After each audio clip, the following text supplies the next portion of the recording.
उत्तर प्रदेश में योगी आदित्यनाथ बनेंगे दूसरी बार मुख्यमंत्री, लेकिन उप मुख्यमंत्री केशव प्रसाद मौर्य का क्या होगा? दिल्ली में करीब 1 घंटे की मुलाकात में योगी आदित्यनाथ और पीएम मोदी के बीच बातचीत हुई।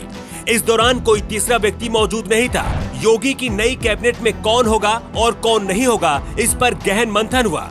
प्रधानमंत्री से मुलाकात करने के बाद योगी ने अमित शाह और जेपी नड्डा से भी मुलाकात की और सभी को शपथ ग्रहण समारोह में शामिल होने का न्योता दिया। योगी आदित्यनाथ प्रचंड जीत के बाद दिल्ली पहुंचे थे।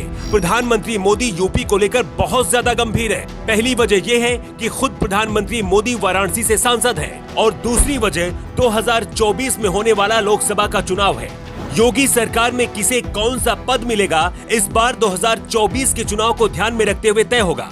लेकिन चिंता की बात यह है कि आखिर उप मुख्यमंत्री केशव प्रसाद मौर्य का क्या होगा? 2017 में जब योगी पहली बार मुख्यमंत्री बने थे, तब केशव प्रसाद मौर्य की भूमिका बहुत अहम थी, क्योंकि तब प्रदेश अध्यक्ष थे। लेकिन 5 साल बाद 2022 की तस्वीर बदल चुकी है। केशव प्रसाद मौर्य को बीजेपी ने सिराथू से चुनाव लड़ने के लिए भेजा था, लेकिन अपनों ने ही उनके साथ दगा किया, जिसकी वजह से वो हार गए। चुनाव से पहले ऐसी कई खबरें आई थी कि यूपी बीजेपी के अंदर 2 गुट बन गए हैं, एक मुख्यमंत्री योगी आदित्यनाथ का और दूसरा उप मुख्यमंत्री केशव प्रसाद मौर्य का। चुनाव से ठीक पहले मतभेद और ज्यादा हो गए थे। केशव प्रसाद मौर्य को लग रहा था कि वो मुख्यमंत्री के दावेदार हैं। बीजेपी ने भी 2017 में सपने दिखाए थे, लेकिन फिर बाद में योगी आदित्यनाथ को मुख्यमंत्री बना दिया था। लेकिन 2022 में केशव प्रसाद मौर्य के चुनाव हारने की वजह से उत्तर प्रदेश में सबसे बड़ा चेहरा योगी ब्रांड बन गया है। ऐसे में योगी आदित्यनाथ केशव प्रसाद मौर्य को उप मुख्यमंत्री बनने देंगे, इसकी बहुत कम उम्मीद है। हमारे पास जो जानकारी है उसके मुताबिक अपना दल इससे एक कैबिनेट मंत्री बनाया जा सकता है। इसके साथ ही निषाद पार्टी से भी 1 या 2 मंत्री शामिल होंगे। रविवार को योगी आदित्यनाथ दिल्ली पहुंचकर मोदी और अमित शाह से मिले। सूत्र बताते हैं कि इस दौरान मंत्रिमंडल में कौन शामिल होगा और कौन नहीं, इस पर भी चर्चा हुई।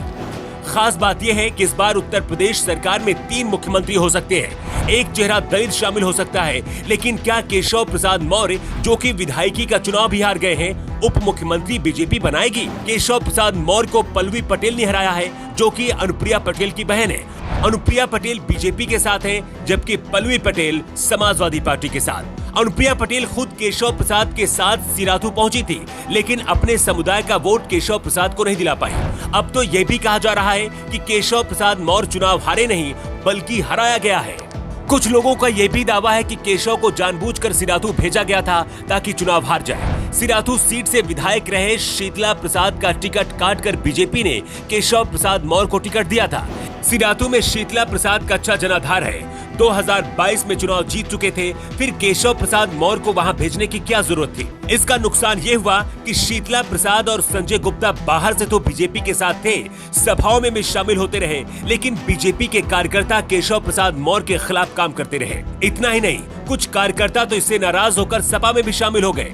इसे केशव प्रसाद मौर्य ने हल्के में लिया, जो बाद में भारी पड़ गया। उधर पटेल बिरादरी का 70% वोट सपा के खाते में गया और सपा के टिकट पर पल्लवी पटेल चुनाव जीत गई। वैसे आपको क्या लगता है, केशव प्रसाद मौर्य का बीजेपी में अब भविष्य क्या होने वाला है? क्या केशव मौर्य को बीजेपी दूसरी बार उप मुख्यमंत्री बनाएगी या फिर नहीं? आप अपना जवाब कमेंट बॉक्स में दे सकते हैं। न्यू टाइम्स के लिए ब्यूरो रिपोर्ट।